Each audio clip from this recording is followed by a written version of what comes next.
रावण का इतिहास भाग 3 रावण को मिले श्रापों और हारों की कथा। रावण के पूर्व जन्मों का इतिहास और उसके जन्म व मृत्युकुंड का रहस्य तो आप पहले ही पढ़ चुके हैं। वरदान प्राप्त करने के बाद रावण के अत्याचार बहुत बढ़ गए। उसने सब पर आक्रमण कर अपना साम्राज्य बढ़ाना आरंभ कर दिया, परंतु परेशानी की बात ये थी कि वो बहुत अनुचित ढंग से ये सब कर रहा था। जब उसके भाई कुबेर को इस बात की जानकारी हुई तो उन्होंने एक दूत भेजा, जिसके द्वारा उन्होंने यह समझाने की कोशिश की कि उसे यह सब नहीं करना चाहिए, इसके परिणाम उसके लिए घातक हो सकते हैं। इस बात का रावण पर उल्टा असर हुआ। उसने दूत को मरवा दिया और स्वयं कुबेर पर आक्रमण कर दिया। इस हमले में रावण जीता और कुबेर का पुष्पक विमान ले आया। ये विमान मन की गति से चलता था। जब वह युद्ध जीतकर पुष्पक विमान से लंका जा रहा था, तभी अचानक उसका पुष्पक विमान एक पर्वत पर रुक गया। अभी रावण इसके कारण के बारे में सोच ही रहा था कि तभी नंदीश्वर जी वहां आ गए।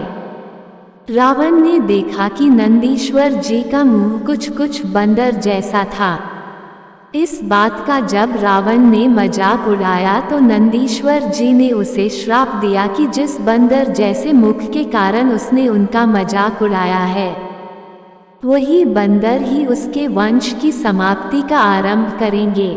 और ये भी बताया कि इस समय यहाँ भगवान शिव और पार्वती जी एकांत में समय व्यतीत कर रहे हैं। इस कारण यहाँ से आगे कोई भी नहीं जा सकता, वह किसी और मार्ग से चला जाए। जैसे ही रावण ने वो पर्वत उठाया, तभी भगवान शिव और पार्वती जी को इसका आभास हुआ। रावण का अहंकार खत्म करने के लिए भगवान शंकर ने अपने पैर के अंगूठे से पर्वत को दबाया। इस कारण रावण का एक हाथ पर्वत के नीचे आ गया। तब जाकर उसे अपनी गलती का एहसास हुआ। अपनी गलती सुधरने के लिए अपने मंत्रियों की सलाह पर उसने भगवान शिव की स्तुति करनी आरंभ की। 1000 वर्ष तक वह भगवान शंकर की स्तुति करता रहा। तब जाकर भगवान शिव उस पर प्रसन्न हुए। उस समय भगवान शंकर ने उसे चंद्रहास नाम की तलवार आशीर्वाद स्वरूप दी, लेकिन ये भी कहा कि अगर कभी इस तलवार का अपमान किया तो यह तलवार स्वतः ही वापस मेरे पास चली आएगी। तब रावण खुशी खुशी वह तलवार लेकर वहां से चला गया। उसके जीवन में बस इतना ही अच्छा जीवन लिखा। नंदीश्वर के श्राप के बाद उसे कई और श्राप मिले और उसे कई बार हार का सामना करना पड़ा। उसकी मृत्यु तो बहुत पहले हो जाती, लेकिन परिस्थितियों और उसके परिवार के साथ के कारण ऐसा हो न सका। एक बार रावण हिमालय पर्वत पर घूम रहा था, तभी अचानक उसे एक सुंदर कन्या दिखाई दी, जो तपस्या में लीन थी। रावण ने उस कन्या से उसका परिचय पूछा और ये भी पूछा कि वो इतनी कम उम्र में घर बसने की जगह इतनी काठी तपस्या क्यों कर रही है।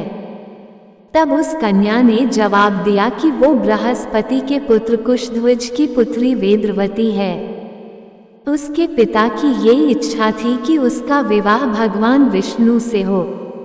पिता की इसी इच्छा की पूर्ति के लिए वो इस पर्वत पर तपस्या कर रही थी। रावण ने उसे ऐसा न करने को कहकर अपनी रानी बनने का प्रस्ताव रखा, जिसे वेदवती ने ठुकरा दिया। लेकिन रावण के मन में काम सवार था। उसने जैसे ही वेदवती के केश पकड़े, वेदवती ने अपने तपोबल से अपने बाल काट दिए। वो नहीं चाहती थी कि उसकी तपस्या का फल रावण के कारण व्यर्थ जाए, इसलिए उसने खुद को अपने तपोबल से भस्म कर लिया एवं रावण को यह श्राप दिया कि अगले जन्म में वही रावण की मृत्यु का कारण बनेगी और वही वेदवती सीता के रूप में जन्मी थी। रावण ने इस बात पर ध्यान न दिया और आगे बढ़ गया। उसने अपने आक्रमण जारी रखे। सब पर आक्रमण करते हुए रावण अयोध्या पहुंचा, जहां उसका सामना अयोध्या के तत्कालीन राजा अनारण्य के साथ हुआ। राजा अनारण्य ने रावण को वापस चले जाने के लिए कहा, लेकिन रावण ने तो युद्ध करने की ठानी थी। जब युद्ध अंतिम समय में पहुंच गया और राजा अनारण्य अपनी मृत्यु के पास थे, तब रावण ने उनसे कहा कि आमोद प्रमोद में लीन होने के कारण तूने मेरी महिमा नहीं सुनी। तूने इक्ष्वाकु वंश का अपमान किया है। अतः यदि मैंने दान दिया हो, होम किया हो, तो मेरा वचन है कि इक्ष्वाकु कुल में दशरथी राम उत्पन्न होंगे, जो तेरा वध करेंगे। उसके वहां से जाते समय रावण को रास्ते नारद मुनि मिले। उन्होंने रावण से कहा कि तुम मनुष्यों पर अत्याचार क्यों करते हो? वो तो पहले ही अपने जीवन से दुखी हैं। किसी को परिवार की चिंता, किसी को स्वास्थ्य की और किसी को धन की। तुम्हें जीतना ही है तो यमराज को जीतो, जो सबके प्राण हरते हैं।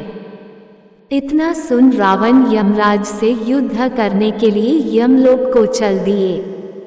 रावण और यमराज में भयंकर युद्ध हुआ। जब यमराज ने देखा कि रावण आसानी से नहीं हारेगा, तो उन्होंने उसे मारने के लिए अपना पाश निकाला।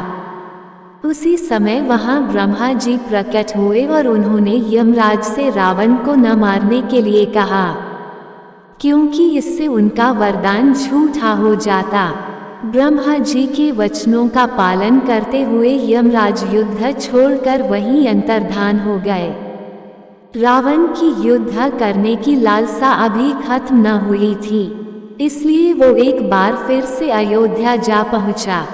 इस बार उसका सामना अयोध्या नरेश मांधाता से हुआ। इस युद्ध में एक फिर कड़ी टक्कर हुई। अंत में महाराज मांधाता ने रावण को मारने के लिए शिव जी द्वारा दिए गए पशुपात को हाथ में लिया। तब रावण को बचाने के लिए उसके दादा पुलस्त्य मुनि और गालव मुनि ने आकर रावण को धिक्कारा, जिससे रावण को बहुत ग्लानि हुई। तब पुलस्त्य मुनि ने महाराज मांधाता और रावण की मैत्री करवाई। जीवन में इतना कुछ घट रहा था, लेकिन रावण सुधरने का नाम नहीं ले रहा था। एक दिन उसने देखा कि रंभा सज धज कर नलकुबेर कुबेर के पुत्र के पास जा रही थी। मार्ग में देखकर रावण का काम उसके सिर पर चढ़ गया। उसने रंभा के सामने अपने मन की बात रखी। जब रंभा ने अपनी स्वीकृति न दी, तो रावण ने जबरदस्ती रंभा का बलात्कार कर दिया। रंभा ने जब यह बात जाकर नलकुबेर को बताई, तो नलकुबेर ने आवेश में आकर रावण को श्राप दिया कि यदि उसने आज के बाद किसी भी स्त्री का बलात्कार करने का प्रयास किया, तो उसके सिर के 7 टुकड़े हो जाएंगे। जब रावण को इस बात का पता चला, तो उसने कभी किसी स्त्री का बलात्कार न किया। इससे पहले विभीषण ने भी रावण को कई बार ये कुकृत्य करने से मना किया था। ये श्राप ही कारण था कि रावण ने सीता का हरण करने के बाद उनके साथ जबरदस्ती नहीं की। अब रावण को एक बार फिर बेइज्जती का सामना करना पड़ा। इस बार उसने महिष्मती के राजा अर्जुन से युद्ध किया। राजा अर्जुन के आगे रावण की एक न चली और उन्होंने रावण को बंदी बना लिया। कई दिनों तक बंदी बने रावण पर एक बार उनके दादा मुनि पुलस्त्य को दया आई और वे उसे छुड़ाने महिष्मती गए। राजा अर्जुन ने उनका स्वागत बहुत अच्छे ढंग से किया। मुनि पुलस्त्य के आने का कारण जब राजा अर्जुन को पता चला, तो उन्होंने बिना कोई प्रश्न किए प्रसन्नता के साथ रावण को छोड़ दिया। मुनि पुलस्त्य ने राजा अर्जुन से भी रावण की मैत्री करवा दी और उसे लेकर वापस आ गए। इसके बाद उसके जीवन में एक ही घटना बची थी और वो थी सीता हरण की। इससे तो शायद ही कोई अनजान हो कि कैसे जब लक्ष्मण ने शूर्पणखा के नाक और कान काट दिए थे, तो रावण ने बदला लेने के लिए सीता का अपहरण कर लिया था।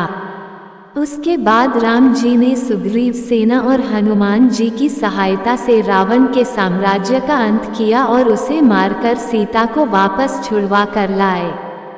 रावण की मृत्यु के दिन ही तो रावण दहन किया जाता है। अब इतने तो समझदार आप हैं ही।